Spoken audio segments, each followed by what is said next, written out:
આજે ગ્રામ પંચાયતોની ચૂંટણી ચાલી રહી છે અને મારા વિસ્તારની અંદર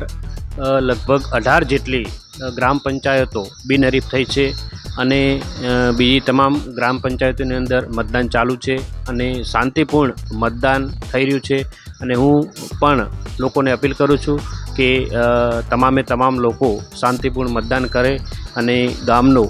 સરપંચ ચૂંટી લઈ અને ગામના વિકાસ માટે સૌ સાથ સહકાર આપે। જે પણ લોકોનો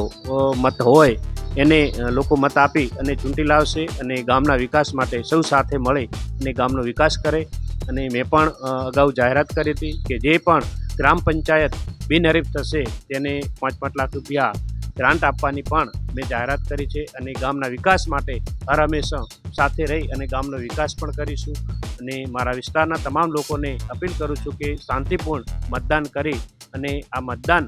એ ચૂંટણીના પર્વને એક મેઘરાજાએ પણ આપણને જોરદાર ગરમીથી બચાવી અને મેઘરાજાનું પણ આગમન થયું છે એટલે મેઘરાજાના આગમન સાથે આપણે સૌ શાંતિપૂર્ણ મતદાન કરો એવી તમામને અપીલ કરું છું।